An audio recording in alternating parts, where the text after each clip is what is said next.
Bismillahirrahmanirrahim.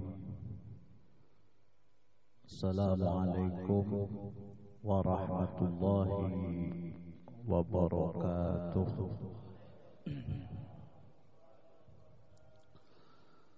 Alhamdulillah,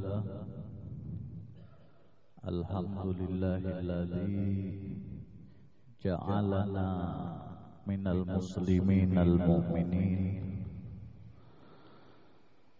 Wassalatu wassalamu ala khaira khalqillahi ajma'in Sayyidina Muhammadin wa ala alihi wa ashabihi wa dhurriyyatihi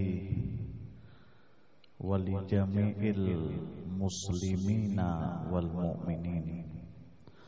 Allahumma salli wa sallim ala sayyidina Muhammad salatan tunjina biha min jami'il ahwali wal afat wa taqdilana biha jami'al hajat wa tutahharuna biha min jami'is sayyiat wa tarfa'una biha indaka a'la darajat fil hayati wa ba'dal mamat.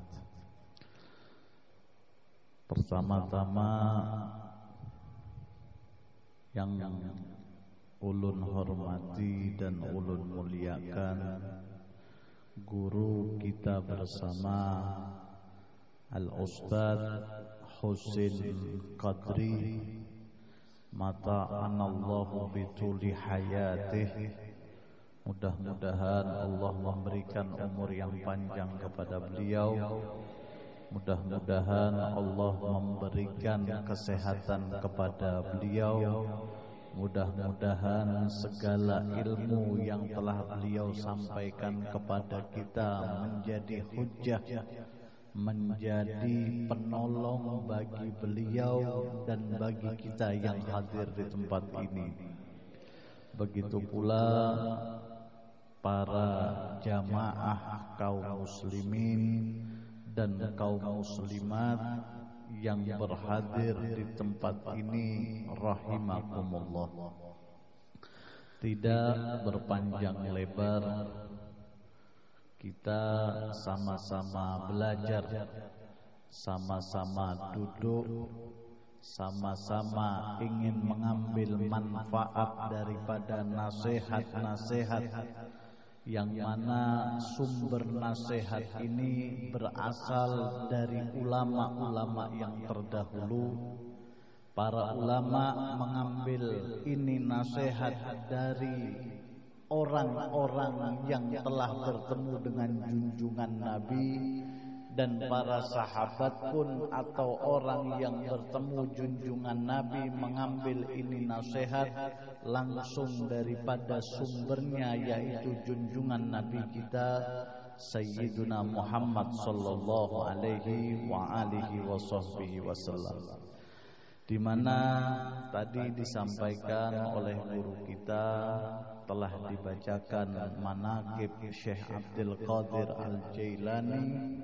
Kemudian dibacakan kitab Sifat 20 yang dikarang oleh Al-Habib Utsman Betawi, yang mana ini adalah salah satu jalan yang apabila kita mengamalkan dan berusaha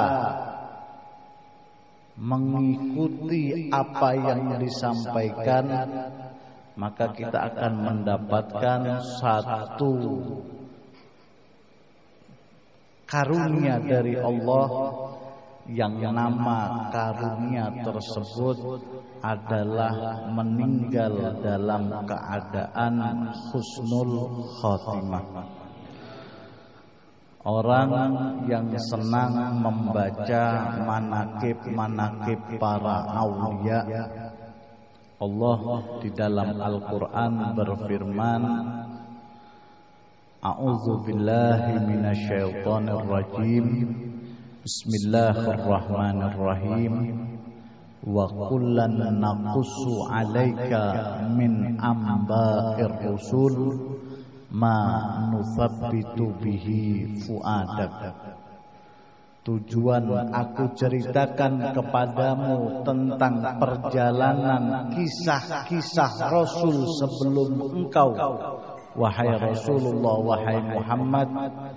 Tujuannya agar hatimu menjadi mantap, hatimu menjadi yakin dengan apa yang kami turunkan dan apa yang akan engkau sampaikan.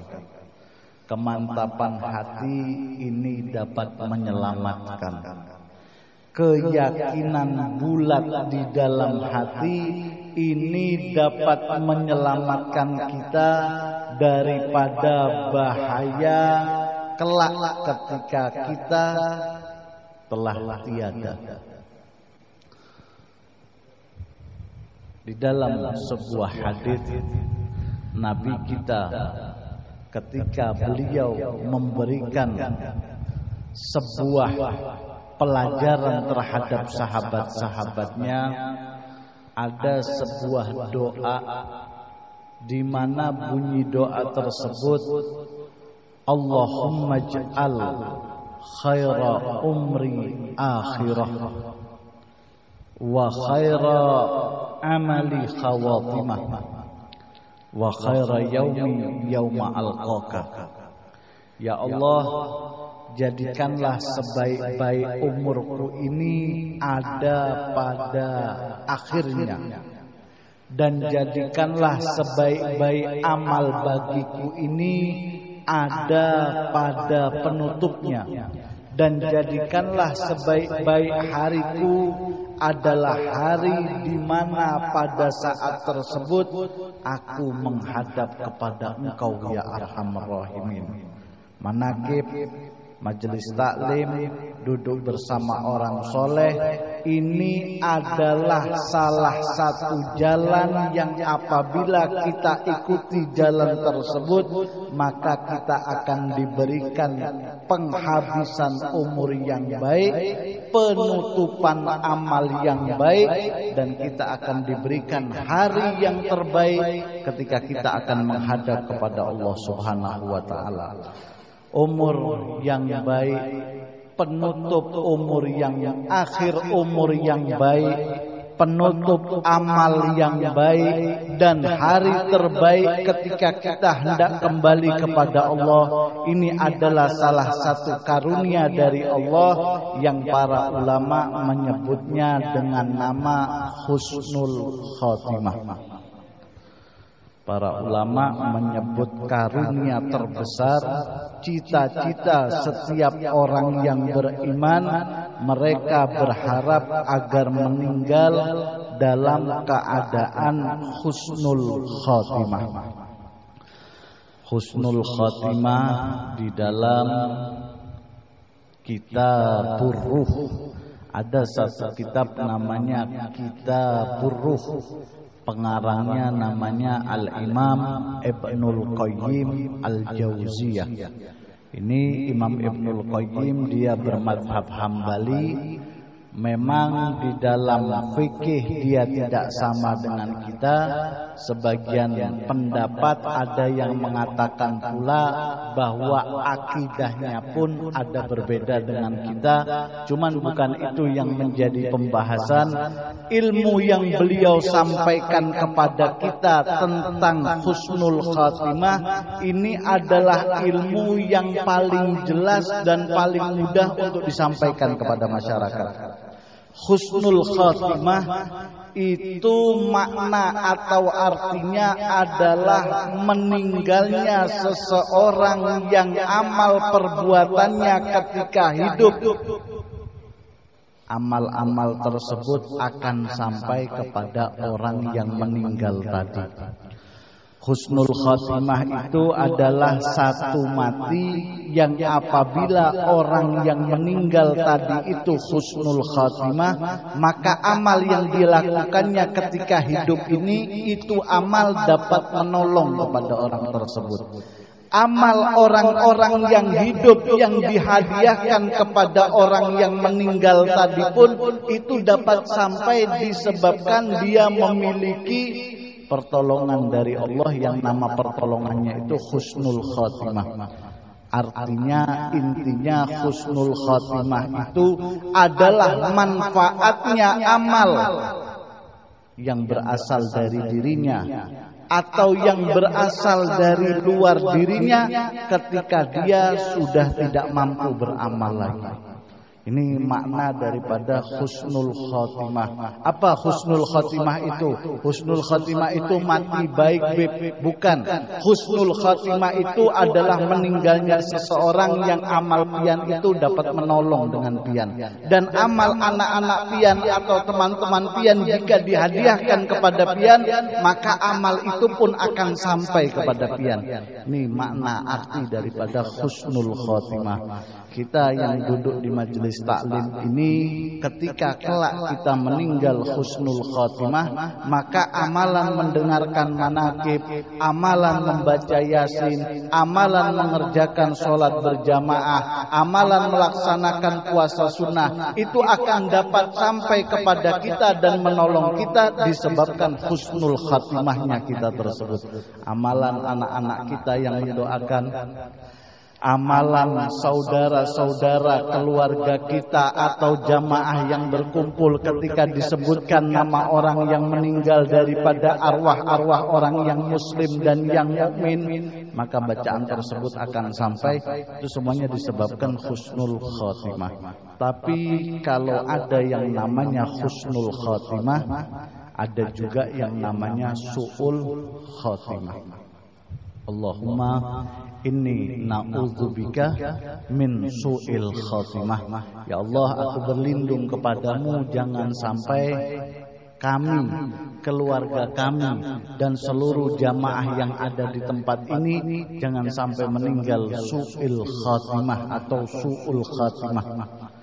Su'ul khotimah lawan daripada husnul khotimah. Su'ul khotimah itu mati yang apabila orang tersebut mati amalnya tidak memberi manfaat kepadanya. Doa orang-orang yang hidup tidak bisa sampai kepadanya. Kenapa? Disebabkan terhalang dengan satu dosa yang nama dosa tersebut adalah dosa su'ul khotimah. Ngajinya tidak memberi manfaat, sholatnya tidak memberi manfaat, puasanya tidak memberi manfaat, haji yang dilaksanakannya tidak memberi manfaat, segala kebaikan yang pernah dilakukannya ketika dia di penghujung umur meninggal dalam keadaan su'ul khotimah, semuanya tidak memberi manfaat, bahkan doa-doa anaknya pun tidak memberi manfaat kepada dirinya. Ini namanya mati su'ul khotimah. Oh, ini perkara besar, Pak. Ini perkara besar. Sampai-sampai para ulama pendahulu kita mereka berdoa, ya muqallibal qulub, tsabbit qalbi ala dinik. Wahai yang membolak-balikkan hati, tetapkanlah hati ini di atas agamamu, tujuannya agar di akhir umur mereka tidak meninggal dalam keadaan su'ul khotimah. Ada gampang, urusan ini bukan urusan gampang. Maka ketika dijelaskan tentang makna husnul khotimah dan su'ul khotimah, ada salah seorang yang bernama Ibnu Sabbah, kunyahnya Ibnu Sabbah, daripada golongan mazhab Maliki, memiliki satu kitab, nama kitabnya Al-Fusulul Muhimmah. Fasal-fasal yang sangat penting yang di dalam kitab tersebut diceritakan tentang bagaimana cara agar kita kaum muslimin mendapatkan karunia Allah yang namanya husnul khotimah. Di dalam kitab tersebut dijelaskan oleh para ulama, siapa orang yang ingin meninggal dalam keadaan husnul khotimah, maka baginya ada 5 amalan yang harus dikerjakan dan tidak boleh ditinggalkan. Siapa orang yang ingin meninggal husnul khotimah, ada 5 perbuatan, ada 5 pekerjaan yang perbuatan dan pekerjaan ini tidak boleh ditinggalkan sampai akhir umurnya. Kalau itu tidak ditinggalkan, maka dia akan diberi oleh Allah karunia husnul khotimah. Yang pertama dikatakan oleh Al-Imam Ibn Sabbagh, amalan pertama bagi orang yang ingin husnul khotimah, dia harus mulazamatu bitalibil ilmi, dia harus melazimkan, membiasakan kepada dirinya untuk selalu menuntut ilmu. Di dalam sebuah hadis Nabi kita Sayyiduna Muhammad sallallahu alaihi wa alihi wasallam, beliau bersabda, man mata fi talabil ilmi mata syahida. Di dalam hadis yang lain, man kharaja fi talabil ilmi kharaja fi sabilillah hatta yarji'a. Di dalam riwayat yang lain dikatakan, man salaka tariqan yaltamisu fihi ilma salakallahu tariqan ilal jannah. Banyak hadis yang mengemukakan, yang menceritakan tentang keutamaan orang yang menuntut ilmu. Siapa orang yang duduk menuntut ilmu, di dalam riwayat yang lain, la yuridu illa ayyata allama aw yu'allima, datang ke masjid, duduk di majelis taklim, tujuannya hanya untuk belajar atau mengajar. Karena ajruhu ka ajri hajin tamin hijjatuh, orang tersebut akan diganjar oleh Allah dengan pahala orang yang berhaji, dan Allah sempurnakan akan hajinya, dan tidak ada balasan yang paling pantas bagi orang yang hajinya mabrur kecuali Allah sediakan surga bagi dirinya. Siapa orang yang menuntut ilmu, Allah tetapkan keluarnya itu fisabilillah hingga dia kembali ke rumahnya. Allah tetapkan orang yang suka menuntut ilmu, apabila dia meninggal dunia, maka meninggalnya dalam keadaan syahid, bersyahadat tidak ada Tuhan selain Allah dan Nabi Muhammad adalah utusannya. Bahkan dikatakan pula, man salaka tariqan yaltamisu fihi ilma salakallahu tariqan ilal jannah. Keluarnya orang untuk menuntut ilmu sama seperti langkah kakinya itu, langkah kaki yang menuju surga. Pian berjalan ke sini sama seperti berjalan menuju surga. Kenapa? Karena niat pian untuk mendapatkan ilmu ini adalah salah satu karunia yang sangat besar yang dimiliki oleh Allah Subhanahu wa taala. Al-ilmu itu sifatnya Allah Subhanahu wa ta'ala. Bahkan kalimat ilmu tersebut Allah sandingkan dengan namanya yang hakiki, al-ilmu nurun. Sedangkan nama Allah yang paling hakiki itu adalah nur. Ilmu itu cahaya. Orang yang menuntut ilmu itu sama seperti orang yang mencari cahaya. Maka apabila dia terus-menerus mencari cahaya tersebut, aku akan tunjukkan jalannya untuk mendapatkan cahaya tadi. Ini perkara-perkara nuntut ilmu. Nuntut ilmu bukan perkara kecil. Nuntut ilmu bukan perkara gampang. Tidak ada ulama di setiap mereka mengarang kitab kecuali memulai pembahasan kitabnya dengan anjuran agar jamaah kaum muslimin dan muslimat gemar, senang untuk menuntut ilmu. Jangan pian anggap menuntut ilmu ini perkara kecil, Pak. Jangan pian anggap menuntut ilmu ini perkara remeh. Jangan.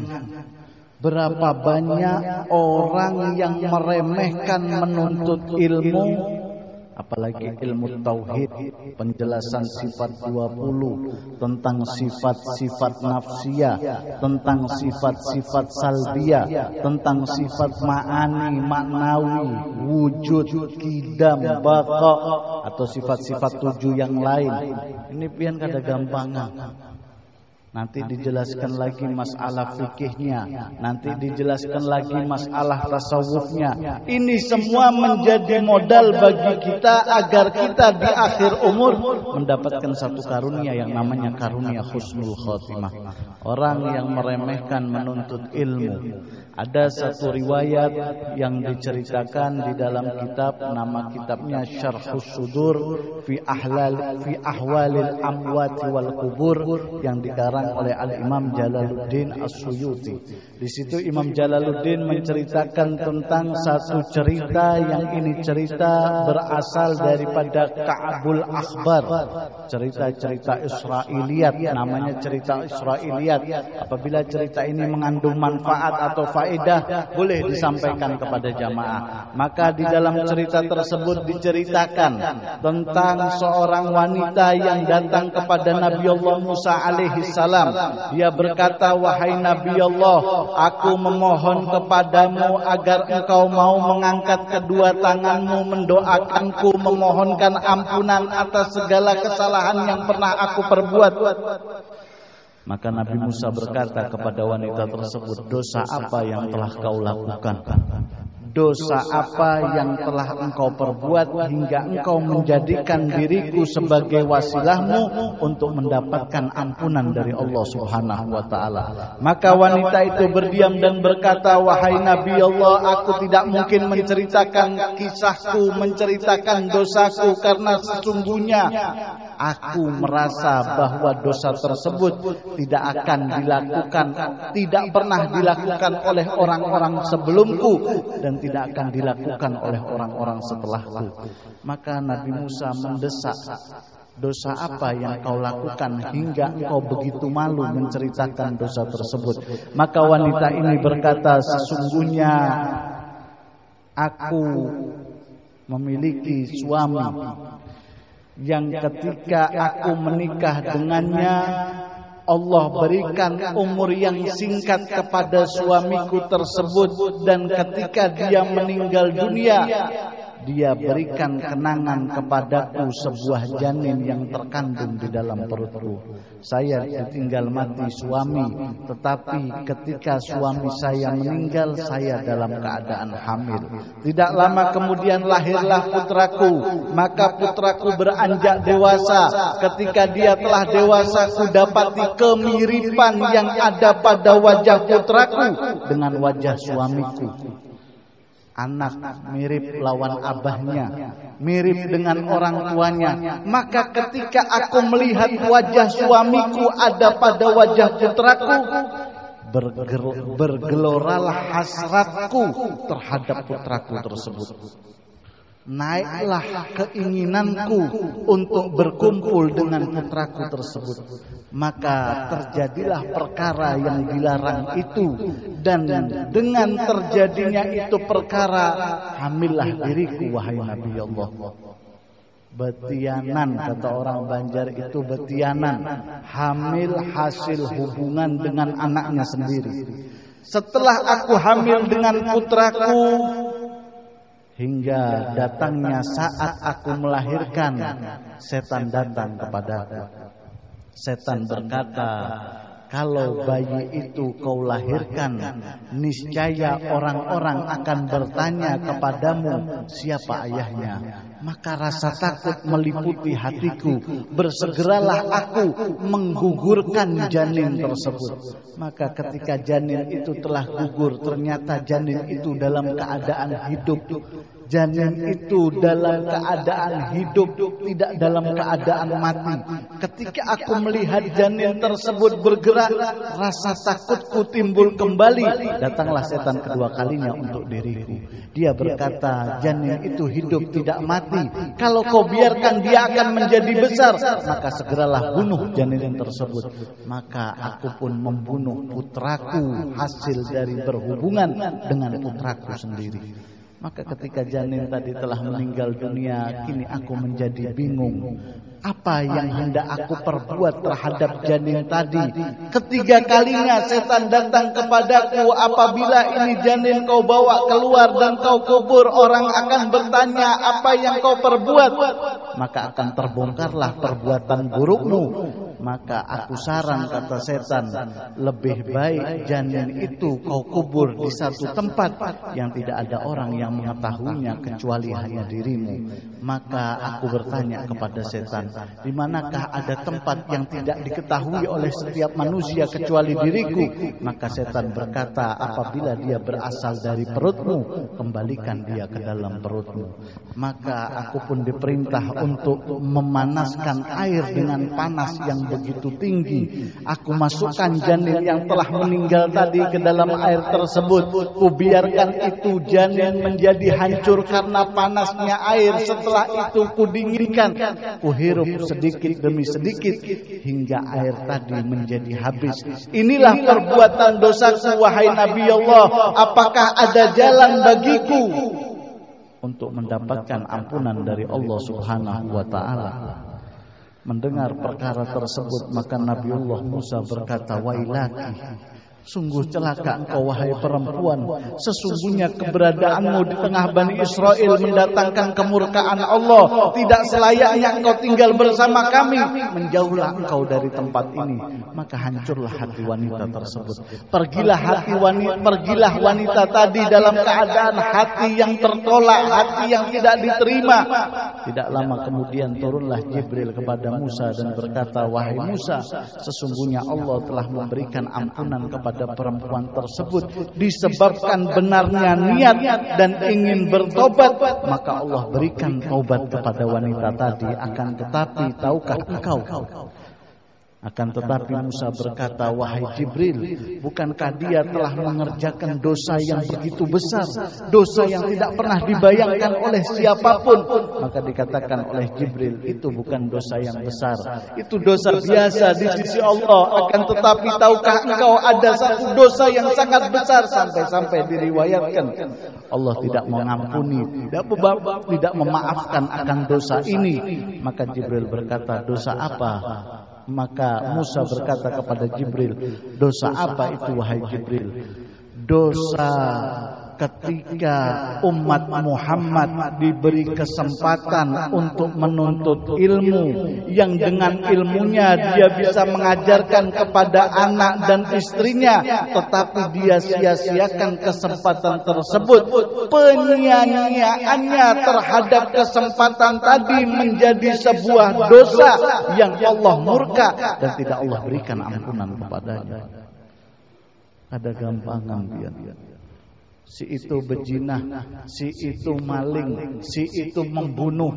Itu semua dosa-dosa yang mungkin Allah akan memberikan ampunannya. Tapi ada satu dosa yang kita menganggapnya itu bukan sebagai dosa. Apa? Khilafnya kita, lalainya kita daripada mengajak anak dan istri kita untuk menuntut ilmu agar mereka memahami dan mengetahui tentang perkara-perkara agama.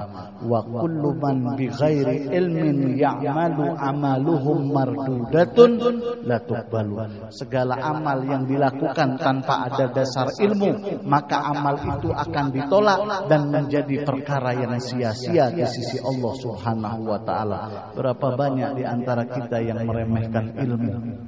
Berapa banyak di antara kita yang menganggap ilmu ini bukan sebagai perkara yang wajib?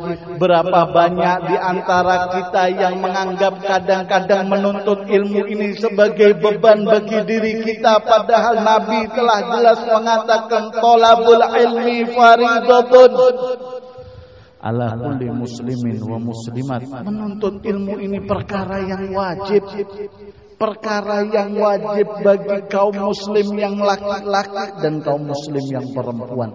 Tetapi berapa banyak di antara kita yang ayah kita tidak menuntut ilmu, diri kita tidak menuntut ilmu, anak kita tidak menuntut ilmu, hingga akhirnya ini dosa menjadi dosa turunan kepada anak keturunan kita, sampai-sampai anak keturunan kita pun menyepelekan dan melalaikan tentang perkara ilmu tersebut. Pian termasuk orang-orang yang beruntung. hati pian dibuka oleh Allah sampai-sampai ada sebuah hadis yang bunyi daripada hadis tersebut, may yuridillahu bihi khaira yufaqihu fiddin. Siapa orang yang dikehendaki oleh Allah untuk mendapatkan kebaikan, maka orang itu akan dipahamkan dalam perkara-perkara agama oleh Allah Subhanahu wa taala.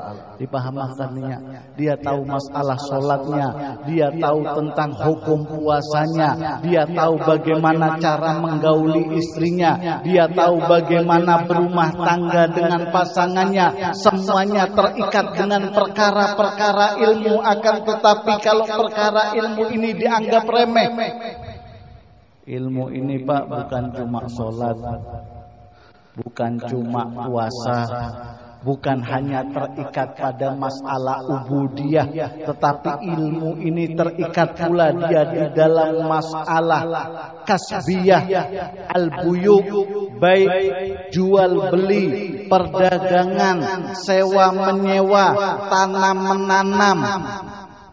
Segala pekerjaan yang kita lakukan itu pun harus ada sandaran dan dasarnya pada masalah-masalah ilmu.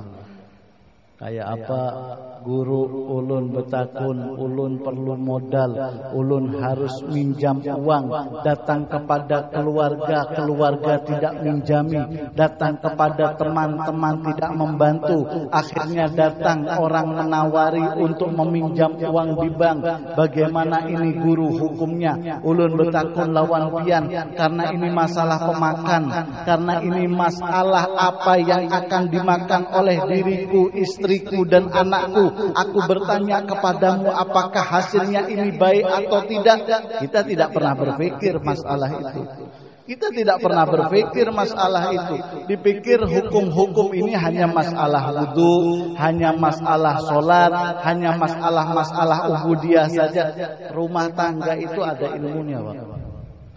Sampai-sampai di dalam kitab fikih itu nanti ada namanya babun nikah, ada namanya berbagai macam bab, babul muamalah, babul jinayah, banyak bab yang dijelaskan di dalam kitab fikih. Kalau pian bukan orang pesantren, pian tidak akan tahu.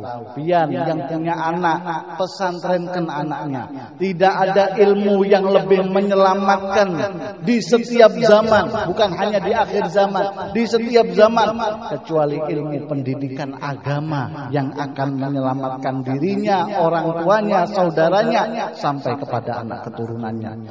Ini perkara-perkara ilmu.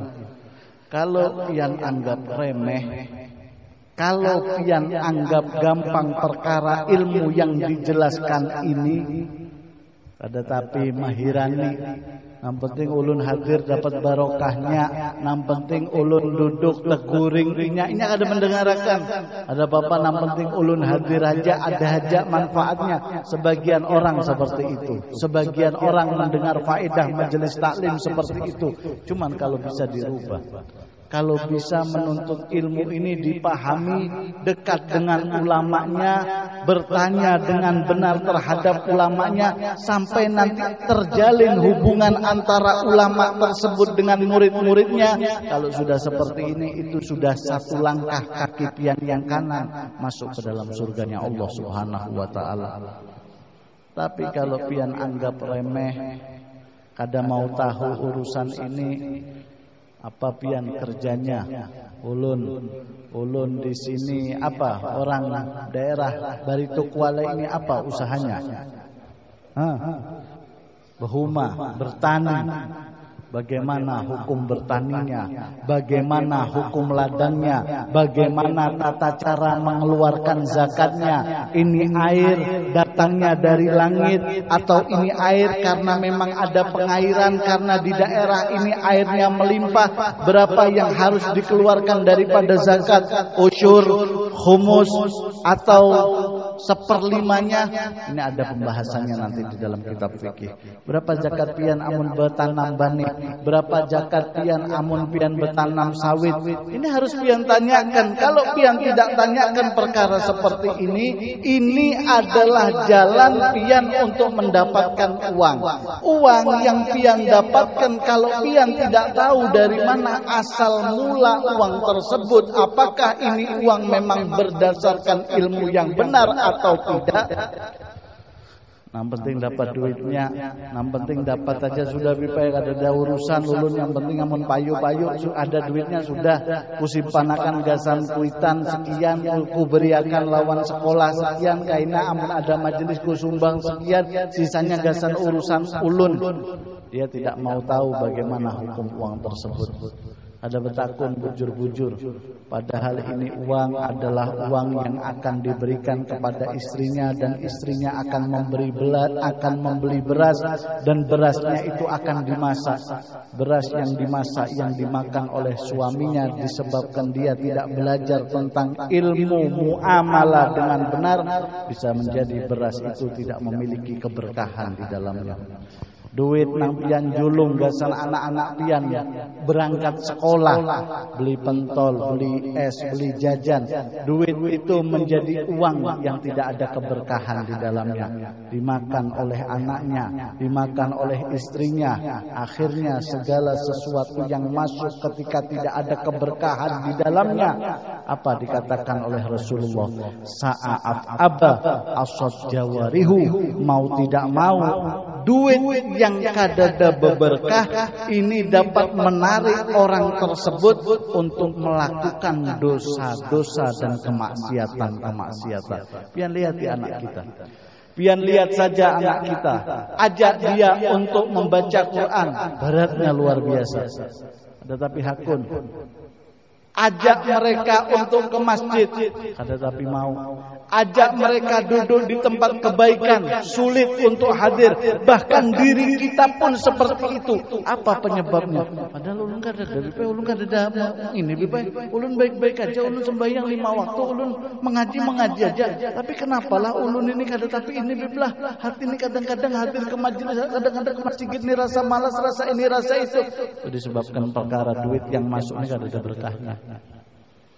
Itu masalah harta yang pian dapatkan karena pian tidak mau bertanya dengan alim ulama, akhirnya duit pian itu tidak ada keberkahan di dalamnya. Kalau sudah tidak ada keberkahan ini, naudzubillah summa naudzubillah min dzalik, maksiat dosa, akhirnya harta tersebut menjadi penghalang bagi dirinya untuk mendapatkan rahmat dari Allah Subhanahu wa taala. Ini perkara pertama, Pak. Orang yang ingin husnul khatimah, dia harus selalu menuntut ilmu.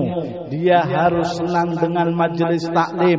Dia harus mengajak orang-orang yang menjadi kewajiban bagi dirinya. Anak bini, itu kewajiban pian. Pian bawa ke majelis taklim. Supaya apa? Supaya pian nanti tidak ditanya oleh Allah Subhanahu wa taala, kenapa kau biarkan anak istrimu tidak menuntut ilmu, sedangkan itu adalah tanggung jawabmu. Ini yang pertama. Orang yang ingin husnul khatimah harus senang menuntut ilmu. Yang kedua dikatakan orang yang ingin husnul khatimah muhafadzatu ala shalawatil khamsi. Orang tersebut harus memperhatikan menjaga urusan salat yang 5 waktunya.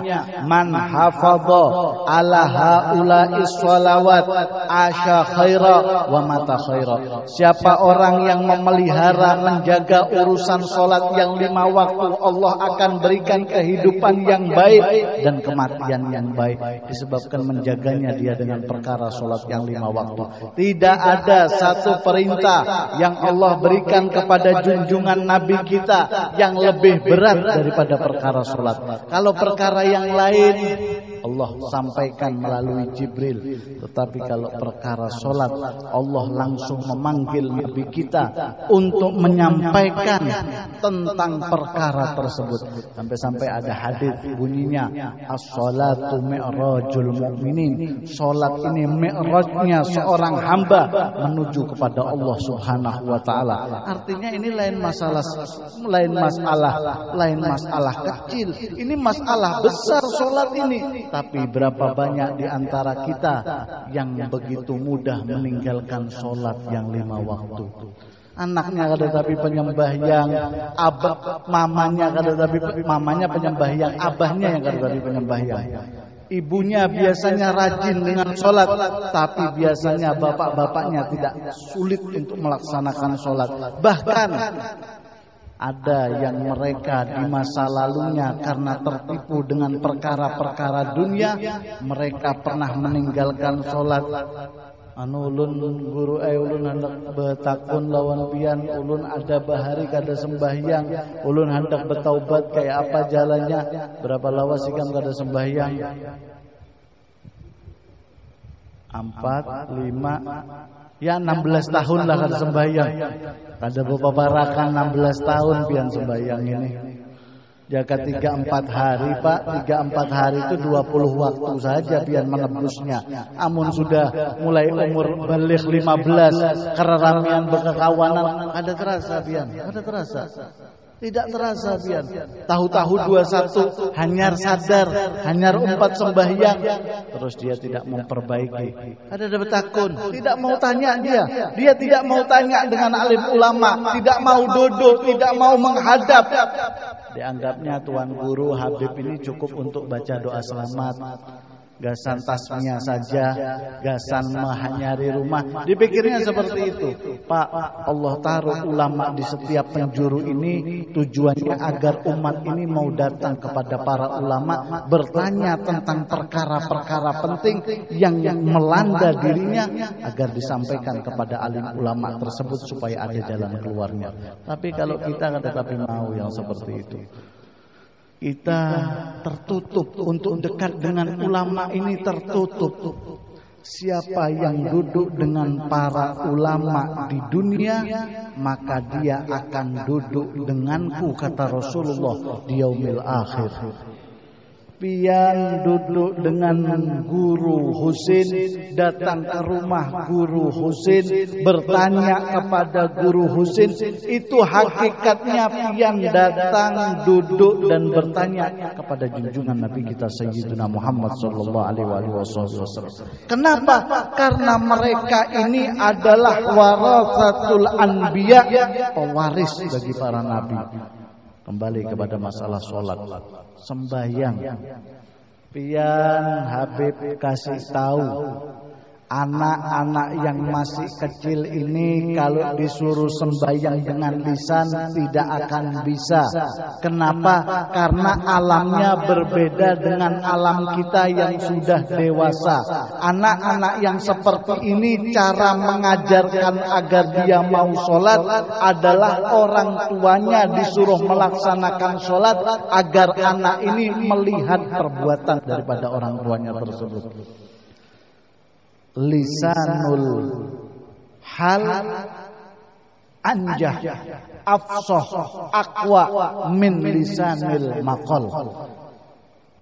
Perbuatan itu lebih tajam, lebih kuat, lebih pasti daripada perkataan. Ayo sembahyang ikam. Tapi yang menyuruhnya ini tidak melaksanakan sholat, ada mungkin sembahyang. Abah hendak anaknya penyembahyang, pian sholat dulu. Kalau pian sudah sholat, ada bipe ya, alhamdulillah ulun sembahyang bipe. Kapan pian sembahyang? Ini waktu anak-anak kecil yang diutamakan, itu waktu anak-anak kecil. Amun pian sudah tua, kita ini Pak bisa sholat ketika tua ini semua berkat doa orang tua kita dulu Pak. Ulun pian ini jadi orang baik hari ini bisa duduk di majelis taklim, itu karena doa orang tua kita dulu. Kenapa orang tua kita dulu itu punya doa yang mana doa mereka itu masih diterima oleh Allah Subhanahu wa taala? Kalau doa-doa orang zaman sekarang ini sulit sudah diterima sama Allah. Apalagi kita mau mendoakan anak-anak kita. Kita ini adalah orang yang mendapatkan berkat dari orang tua, akan tetapi disebabkan keteledoran kita di dalam mendidik, akhirnya ketika tua kita berdoa untuk anak-anak kita tidak mendapatkan berkah daripada doa kita tersebut. Apa penyebabnya? Yaitu waktu anum tetapi melajari anak untuk beribadah kepada Allah Subhanahu wa taala. Pian jangan sepelekan masalah salat. Tidak ada awwalu ma yuhasabu fil qabri as-shalah. Awal pertama yang Allah tanya di dalam kubur itu perkara salat. Segala macam hadis menceritakan, bahkan dikatakan kullu amalin yuqbalu bi sholati. Setiap amal itu akan diterima oleh Allah disebabkan salatnya. Perkara-perkara apapun yang diutamakan oleh Allah itu salatnya. Sampai-sampai ada hadis pula yang mengatakan ma faraqa bainal kafir wal mu'min fi shalah, yang membedakan orang ingkar, orang itu kafir bahasa kita, yang membedakan orang itu ingkar dengan percaya itu adalah perkara salatnya. Ada bapak ulun BP ulun yang penting hati baik, BP ulun ada sembahyang, ada bapak yang penting hati ulun baik. Ya apa pian? Ada kawa kayak itu, Pak. Tidak bisa seperti itu. Perhatikan betul urusan sholat. Sampai-sampai diriwayatkan Nabi kita itu sholatnya itu menjadikan kaki-kaki beliau menjadi bengkak disebabkan perhatian beliau terhadap perkara sholat. Dan sholat yang dilakukan ini menjadikan orang tersebut mendapatkan pertolongan dari Allah Subhanahu wa taala. Ini urusan sholat.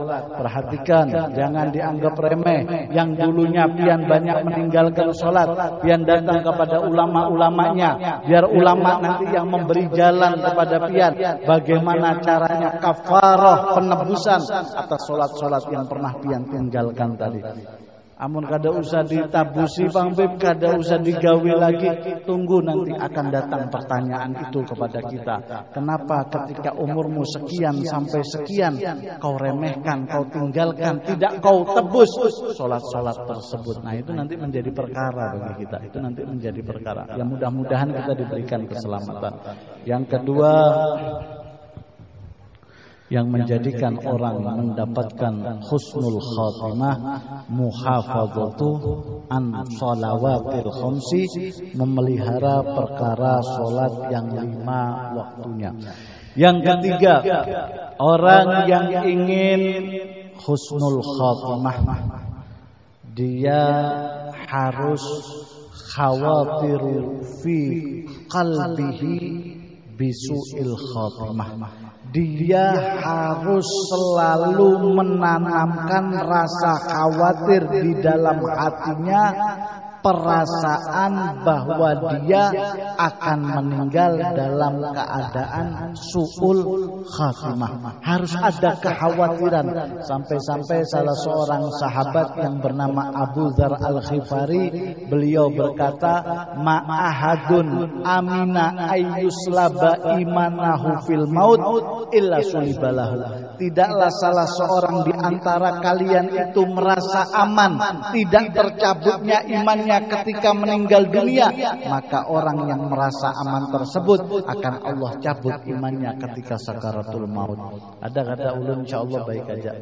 Ulun namun dilihat ulun ini habib, ulun ini belajar agama lawas, ulun ini dai, lawan ulun ini baik lawan orang makan-makani orang, namun dilihat kayak ini insyaallah ulun mati-mati baik aja, ulun ini husnul khotimah. Ketika Anda merasa bahwa Anda akan selamat, itu salah satu alamat bahwa kita akan mati dalam keadaan tidak selamat.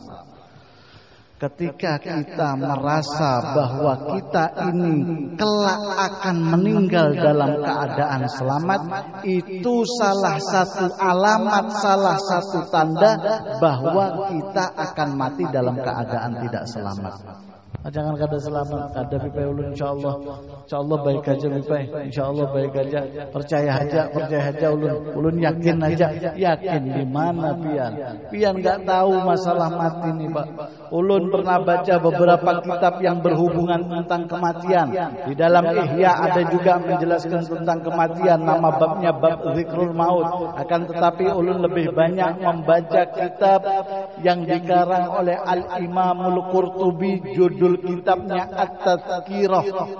Nama kitabnya At-Tadhkirah. Imam Qurtubi ini ulama dari Spanyol. Ulama Spanyol dia mengarang satu kitab namanya Tadhkiratul Qurtubi, menceritakan perkara orang-orang yang akan mati dan orang-orang yang telah mati. Dikatakan oleh Imam Qurtubi di situ, jangan pernah menganggap kecil dengan perkara kematian. Jangan pian anggap halus urusan mati ini, jangan pian anggap halus. Pian mati ini mengerikan, menyeramkan dan membahayakan. Mengerikan, menyeramkan dan membahayakan. Apa buktinya? Tidak ada orang yang mau disuruh bersegera untuk meninggal dunia. Kami aja duluan mati.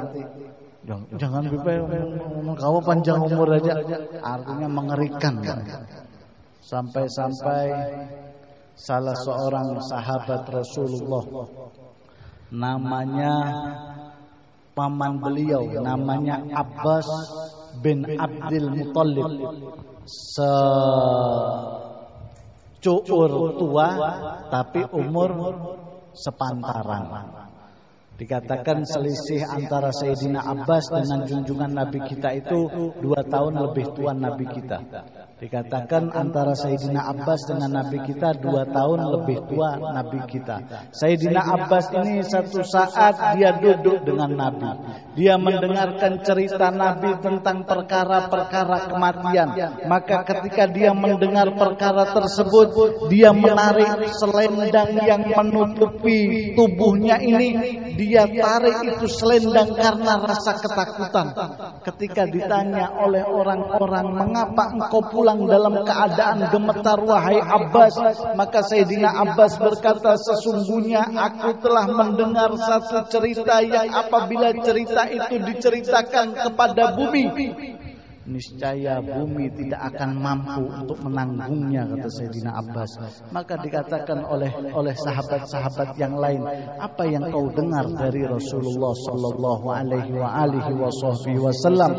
Dikatakan oleh Sayyidina Abbas, sesungguhnya aku mendengar Rasulullah bersabda, orang yang dalam keadaan dicabut nyawa, maka orang tersebut akan merasakan satu rasa seperti rasa orang yang ditusuk dengan 300 pedang secara bersamaan. Ala inna fil mauti syakarat. Sesungguhnya pada kematian itu ada yang namanya sakaratul maut. Ini sakaratul maut ini setumat saja Pak. Cuman pian yang dijalani oleh orang yang sakaratul maut itu sebanyak umur yang pernah dijalaninya. Berapa pian umur? 64 tahun film pian itu diputar oleh Allah ketika sakaratul maut. Film pian itu diputar oleh Allah selama 64 tahun dalam keadaan sesaat. Ketika sakaratul maut itu film semuanya diputar. Ini umurmu 12, ini umurmu 17, ini umurmu waktu engkau ada culas, ini umurmu ketika engkau berbuat jahat, ini umurmu ketika engkau melakukan kebaikan. Ini semuanya ditampakkan oleh Allah. Terakhir daripada putaran-putaran film ini, endingnya Allah akan tunjukkan di mana tempat kita. Dari banyaknya film tersebut, ternyata engkau adalah, na'udzubillah summa na'udzubillahi min dzalik, ternyata didapati engkau adalah penghuni neraka dan jauh daripada rahmat untuk masuk ke dalam surga. Pian hendak tahu kisah filmnya, pian bulik, pian pikirkan sendiri, pian tafakuri, pian pikir-pikirkan apa yang telah berlalu bagi dari pian. Banyak baikkah, banyak buruk. Tahu tuh nanti pian kemana tujuan kita ini. Kita mendapatkan yang A ataukah kita mendapatkan yang B. Mati bukan perkara kecil. Mau matinya masalah, saat matinya masalah, mudhari'nya masalah, masdarnya masalah, madinya masalah, semuanya serba masalah. Sampai masuk ke dalam kuburnya pun bermasalah, tinggal di dalam kuburnya bermasalah, dibangkitkan dari kubur bermasalah, digiring ke padang mahsyar bermasalah, hisab, mizan, sirat, semuanya penuh dengan masalah, kecuali kita telah mendapatkan rahmat dari Allah dan syafaat dari junjungan Nabi kita Sayyidina Muhammad sallallahu alaihi wasallam. Urusan mati jangan pian anggap kecil, jangan pian anggap remeh. Munculkan di dalam hati pian, ya Allah, mudah-mudahan ulun ya Allah, ulun sembahyang ini lawan pian ulun bangun sebelum subuh, ya Allah jangan matikan ulun kecuali ulun mati dalam keadaan baik, ya Allah abah mama ulun yang sudah meninggal, ya Allah abah mama ulun beri kebaikan, ya Allah anak ulun, ya Allah jaga anak ulun supaya kada mati dalam keadaan kada beriman lawan pian, ya Allah ulun masih hendak terkumpul, ulun sayang lawan mereka, ulun kada mau terpisah. Itu pian harus banyak berdoa kepada Allah untuk perkara-perkara seperti itu. Pian minta sama Allah, ya Allah berilah rezeki yang banyak, ya Allah. Subuh itu doanya, zuhur itu pulang doanya, asar itu pulang doanya. Kayak ada lagi doa ini selain doa bab rezeki aja.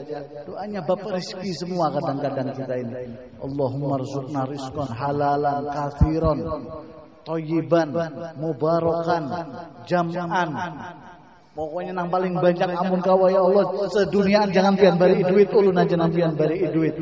Kayak ada lagi doa pian selain itu. Banyak Pak, doa itu banyak. Jangan hanya terfokus pian pada masalah rezeki. Urusan rezeki pian belajar tauhid. Kalau sudah jaminan Allah, pasti Allah perhatikan. Ada usaha Allah dengan hambanya. Anak itu jaminan orang tuanya. Mati-matian kuitan kayak apa caranya anak ini senang, apalagi Allah dengan hambanya. Bapak pian beuyuh-uyuh, ini pian nuntut ilmu, duduk belajar supaya pian ada keyakinan penambahan di dalam perkara-perkara iman tersebut. Yang keempat, Habib singkat karena waktunya sudah terlalu lama. Yang keempat, orang yang ingin husnul khatimah itu mukafiratun biddu'a, harus memperbanyak membaca doa. Imam Nawawi di dalam kitab Nasaihul Ibad, beliau berkata, siapa orang yang rutin membaca doa Allahumma ighfir li ummati Sayyidina Muhammad warham ummata Sayyidina Muhammad wastur ummata Sayyidina Muhammad wajbur ummata Sayyidina Muhammad, itu orang yang sering membaca doa itu dalam setiap sholat. Kata Imam Nawawi di dalam kitab Nasaihul Ibad, orang tersebut akan dianugerahi oleh Allah meninggal husnul khatimah. Atau pian berdoa dengan doa yang dibaca oleh Rasulullah, Allahumma ij'al khaira umri akhirah wa khaira amali khawatimah wa khaira yaumi yauma alqaka. Atau pian berdoa seperti doanya para ulama, ya muqallibal qulub tsabbit qalbi ala dinik, itu bisa juga. Atau pian kalau sulit juga pian doa dengan bahasa yang pian mengerti, ya Allah berilah aku yang terbaik di akhir umurku, beri aku meninggal dalam keadaan husnul khatimah, itu pun juga diterima oleh Allah Subhanahu wa taala. Yang kelima yang menjadi penutup, orang yang ingin mendapatkan husnul khatimah, dia harus memiliki kecintaan kepada Nabi dan anak keturunannya. Habib jarang mau menyebutkan perkara yang kelima ini, biasanya ulun sampai 4. Ulun biasanya sampai 4. Ulun tidak mau sampai 5. Tetapi hari ini ulun sampaikan kepada pian, perkara keluarga Nabi ini bukan perkara kecil. Di antara kewajiban-kewajiban di dalam agama, Allah yang memerintahkan agar Nabi menyampaikan kepada umatnya La as'alukum alaihi ajra illa al-mawaddata fil qurba. Aku tidak meminta upah, kata Nabi, atas seruan yang aku sampaikan. Ulun kada minta upah jar Nabi pian mau masuk Islam, pian sembahyang, aku kada minta upah masalah itu. Satu aja aku minta upah, perhatian kalian terhadap anak keturunanku, al-qurba, kekeluargaan orang-orang yang memiliki tali raitan. Sampai-sampai dikatakan oleh Nabi di dalam hadis, ini tarikun fikumut thaqalain, sesungguhnya aku tinggalkan dua perkara yang sangat besar kepada kalian. Fa in tamassaktum bihima lan tadillu ba'di abada. Apabila kalian berpegang dengan dua perkara ini, kalian tidak akan tersesat untuk selama-lamanya, kata Nabi. Namun dua ini dipingkuti kada mungkin salah pian, kata Nabi. Yang pertama Al-Qur'an. Sering-sering senang-senang dengan membaca Al-Quran. Jangan hanya dijadikan hiasan, obat paling baik bagi hati, bagi segala penyakit. Baca Quran. Bagus. Yang kedua, ahlu baiti, kata Nabi, anak keturunanku. Ini adalah dua perkara yang akan Allah kembalikan kepadaku ketika di yaumil akhir. Ini adalah 5 perkara yang mudah-mudahan ulun pada khususnya dapat mengamalkan dan jamaah pada umumnya dapat melaksanakan. Mungkin itu saja yang bisa ulun sampaikan, Ustaz. Ulun minta maaf yang banyak atas kelancangan ulun menyampaikan perkara-perkara ini. Hadanallahu wa iyyakum ajmain. Assalamualaikum warahmatullahi wabarakatuh.